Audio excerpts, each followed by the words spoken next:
स्वागत है आपका हमारे चैनल पर। पी चिदंबरम को कलकत्ता हाई कोर्ट में कांग्रेस समर्थित वकीलों ने दिखाए काले झंडे और साथ में पी चिदंबरम से वकीलों ने कहा कि पी चिदंबरम है टीएमसी के एजेंट। आपको बताते हैं कि ये पूरा मामला है क्या। देश के पूर्व वित्त मंत्री और कांग्रेस के वरिष्ठ नेता पी चिदंबरम, जो कि पेशे से एक वकील भी हैं, आज P Chidambaram Calcutta high court पहुंचे थे एक केस के मामले में। और उसके बाद जैसे ही वो कोर्ट रूम से बाहर आए, उस पर कांग्रेस समर्थित वकीलों ने जमकर पी चिदंबरम का विरोध किया, नारेबाजी की गई और काले झंडे दिखाए पी चिदंबरम को और कहा कि टीएमसी के एजेंट हैं, टीएमसी के हमदर्द हैं पी चिदंबरम और वेस्ट बंगाल में कांग्रेस की इतनी बुरी हालत के लिए पी चिदंबरम ही जिम्मेदार हैं। आपको बता दें कि जिस तरीके से आज कांग्रेस समर्थित वकीलों ने पी चिदंबरम का इतना ज्यादा विरोध किया है, काले झंडे दिखाए हैं, ये इसीलिए दिखाए हैं क्योंकि आज जिस मामले और जिस केस की सुनवाई के लिए P Chidambaram Calcutta high court पहुंचे थे, ये मामला कोई और नहीं, किसी और का नहीं, बल्कि वेस्ट बंगाल के कांग्रेस के प्रदेश अध्यक्ष अधीर रंजन चौधरी का है। यानी कि मेट्रो डेयरी का ये मामला है जिसमें अधीर रंजन चौधरी ने टीएमसी के ऊपर आरोप लगाए थे और टीएमसी के खिलाफ याचिका दायर की थी कोर्ट में, जिसमें अधीर रंजन चौधरी ने काफी गंभीर आरोप थे जो कि टीएमसी के ऊपर लगाए थे। और अधीर रंजन चौधरी का आरोप था कि सरकार ने कंपनी के शेयर पानी के दाम पर बेचे हैं। सिंगापुर की एक कंपनी को राज्य सरकार ने 43 जो शेयर्स हैं वो सस्ते में दिए हैं। इसके खिलाफ उन्होंने कोर्ट में जनहित याचिका दायर की और आज उसी की सुनवाई के लिए सरकार की ओर से पी चिदंबरम हाजिर हुए। यानी कि नेता वो कांग्रेस के हैं और आज वो केस लड़ने के लिए उस मामले के लिए पहुंचे जिसमें कांग्रेस के ही अधीर रंजन चौधरी ने टीएमसी के खिलाफ याचिका दायर की थी। और इस पूरे सिलसिले को लेकर ही आज जिस तरीके से हंगामा कलकत्ता हाई कोर्ट के सामने हमें देखने के लिए मिला कि किस तरीके से कांग्रेस समर्थित जो वकील थे उन्होंने पी चिदंबरम का जमकर विरोध किया और ये तक कह दिया कि पी चिदंबरम जैसे लोगों की वजह से ही आज कांग्रेस की इतनी ज्यादा बुरी हालत है वेस्ट बंगाल में। आपको बता दें कि आज जिस तरीके से विरोध किया गया है, नारेबाजी की गई है, इन सब चीजों का सामना करना पड़ा है पी चिदंबरम को। तो ये पी चिदंबरम अकेले ही नहीं है, क्योंकि जहां एक तरफ हाई कोर्ट के बाहर, कलकत्ता हाई कोर्ट के बाहर पी चिदंबरम का इतना ज्यादा विरोध किया गया है सिर्फ इस पूरे मामले को लेकर कि जो याचिका के सरकार के खिलाफ डाली गई है अधीर रंजन चौधरी के खिलाफ, जो कि कांग्रेस के एक बड़े नेता हैं, और वहीं दूसरी तरफ सरकार की तरफ से केस लड़ने के लिए पहुंचे हैं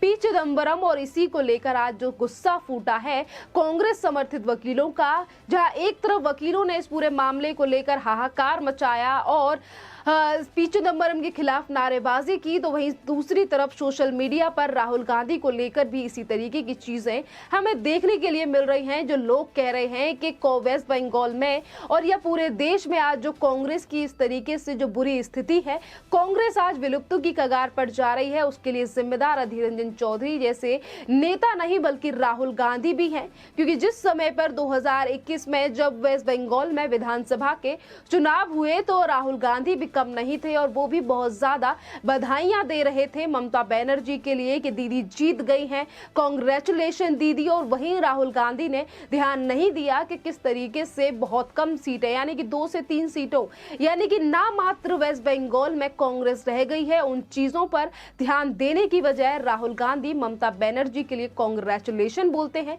उनके लिए बड़ी बड़ी पोस्टर लिखते हैं। तो वहां कहीं ना कहीं जिस तरीके से वेस्ट बंगाल में आज कांग्रेस की स्थिति है, उसके लिए अधीर रंजन चौधरी के खिलाफ जो आज कांग्रेस समर्थित वकीलों का गुस्सा देखने के लिए मिला, तो वहीं तमाम जो लोग हैं वो राहुल गांधी को लेकर भी सवाल उठा रहे हैं कि यहाँ एक तरफ कांग्रेस जो है वो इस बात पर चिंता जताती है कि पार्टी जो है वो पूरे देश में कमजोर पड़ती जा रही है, और वहीं दूसरी तरफ किस तरीके से ममता बनर्जी के दुलारे बनकर बैठे हुए हैं राहुल गांधी और ओबीसी लिस्ट में जुड़ चुके हैं अधीर रंजन चौधरी के, किस तरीके से वो सरकार के खिलाफ जो याचिका कांग्रेस कांग्रेस के ही नेता ने डाली है, जनहित याचिका डाली है अधीर रंजन चौधरी के द्वारा, उसी पर सुनवाई करने के लिए पहुंच चुके हैं सरकार की तरफ से। यानी कि अधीर रंजन चौधरी के खिलाफ ये पूरा मामले की सुनवाई कर रहे थे, केस लड़ रहे थे अधीर रंजन चौधरी, जिसको लेकर आज गुस्सा सामने निकल कर आया है उन लोगों का जो कि कांग्रेस को समर्थन करते हैं। आपको बता दें कि चाहे बेशक कांग्रेस के जो नेता हैं वो लगातार ममता बनर्जी को लेकर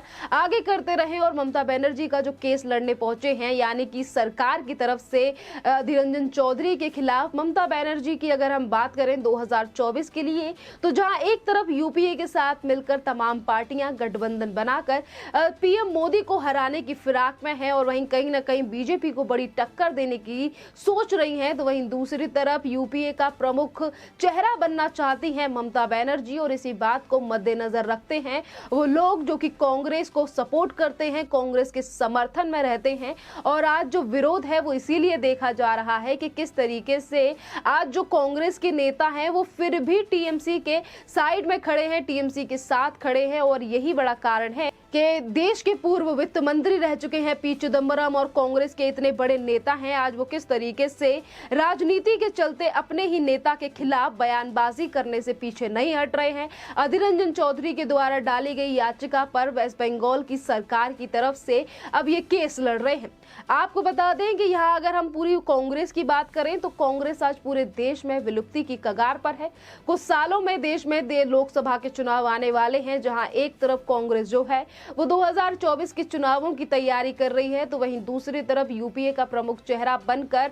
पीएम का चुनाव लड़ना चाहती हैं, पीएम बनना चाहती हैं ममता बनर्जी। इन्हीं चीजों को नकार कर, यानी कि इन चीजों को नजरअंदाज कर किस तरीके से राहुल गांधी सिर्फ और सिर्फ ममता बनर्जी को बधाई देते हैं, क्योंकि बीजेपी की कड़ी टक्कर थी और बीजेपी 77 सीटों पर रह गई थी और ममता बनर्जी ने 2021 में वेस्ट बंगाल में सरकार बना ली थी। यानी कि बीजेपी से नफरत करते करते ममता बनर्जी को बधाई राहुल गांधी की तरफ से दी गई थी। और उसी को लेकर आज सवाल उठ रहा है कि आज अगर कांग्रेस जो है वो देश भर में विलुप्ति की कगार पर है, या वेस्ट बंगाल में इतना बुरा हाल, या अभी कुछ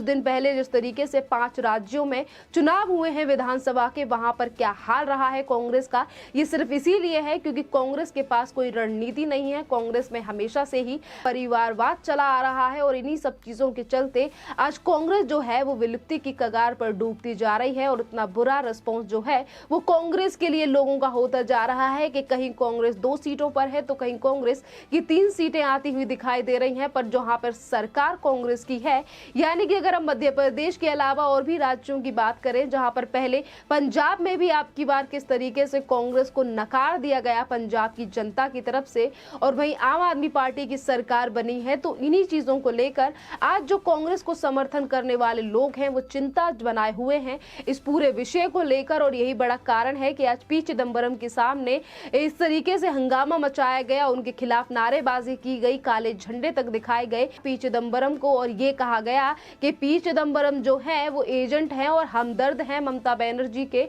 और टीएमसी के, इसलिए वो केस को लड़ने यहाँ पर आए हैं, वो भी अपने नेता के ही खिलाफ। जैसे ही ये वीडियो सोशल मीडिया पर आया है कि किस तरीके से लोग जो हैं वो नारेबाजी कर रहे हैं, तो वहीं कुछ लोग जो हैं वो सबसे ज्यादा जो लोगों की जो कमेंट आ रहे हैं या फिर जो लोग अपनी राय रख रहे हैं वो यही कह रहे हैं कि कांग्रेस आज अगर विलुप्ति की कगार पर है तो वो सिर्फ अपनी रणनीतियों की वजह से, क्योंकि कांग्रेस के नेताओं का पता ही नहीं है कि कौन कहां जा रहा है और कौन किधर जा रहा है। एक तरफ जो परिवारवाद है वो पार्टी को खत्म कर दे रहा है और वहीं दूसरी तरफ पार्टियां जो है वो विपक्षी ऐसी पार्टियों के साथ जाकर गठबंधन कर रही हैं और तालमेल कर रही हैं, जो पार्टियां कभी भी कांग्रेस का भला नहीं सोचती हैं, जो कांग्रेस को ही पीछे छोड़कर आगे निकलने की बात करती हैं। अगर हम लोकसभा के चुनावों की बात करें तो लोकसभा के चुनाव अब से 1.5 से 2 सालों में देश में होने वाले हैं। वहीं ममता बनर्जी से लेकर राहुल गांधी और तमाम ऐसे नेता हैं जो देश का प्रधानमंत्री बनने के लिए सोच रहे हैं, और वहीं ममता बनर्जी अभी से रणनीति बनाना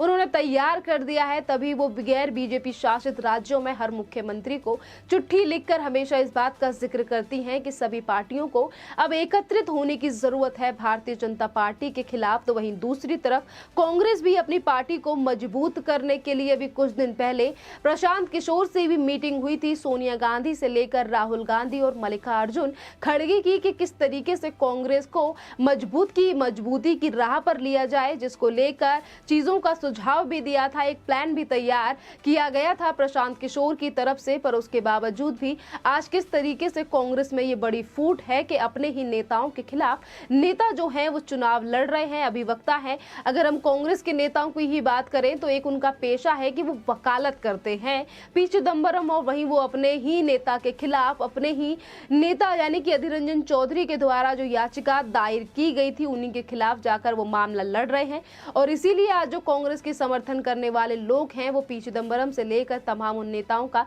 विरोध कर रहे हैं। और वहीं सोशल मीडिया पर भी गुस्सा देखा जा रहा है कि आज कांग्रेस की विलुप्ति के लिए जिस तरीके से कांग्रेस आज जो देश भर से विलुप्त होती जा रही है वो यही बड़ा कारण है कि ना ही तो कांग्रेस के पास कोई प्लानिंग है और ना ही तो कुछ और, ना ही तो कोई अच्छा नेता है, और अगर नेता भी है तो उसको लेकर हमेशा ही कांग्रेस में परिवारवाद के चलते वो अच्छा नेता भी पीछे ही रह जाता है और उसे कभी भी या फिर उसे उसके हक का पद नहीं दिया जाता है। और यही बड़ा कारण है कि आज जो देश की जनता है वो कांग्रेस को नकार चुकी है और जो बचे कुछ समर्थक हैं वो चाहते हैं कि कांग्रेस निकलकर सामने आए, उभर कर सामने आए, पर कांग्रेस के जो कुछ नेता हैं वो खुद ही कांग्रेस को डुबाए दे रहे हैं। और ये हम नहीं कह रहे हैं, ये तमाम वो लोग कह रहे हैं जो आज कांग्रेस को लेकर अपनी राय सोशल मीडिया पर रख रहे हैं। और इसके साथ ही आज जिन लोगों ने, जिन कांग्रेस समर्थित वकीलों ने हंगामा किया है, नारेबाजी की है, उनका भी यही कहना है कि पी चिदंबरम जैसे नेता ही जिम्मेदार हैं कांग्रेस के खराब प्रदर्शन के लिए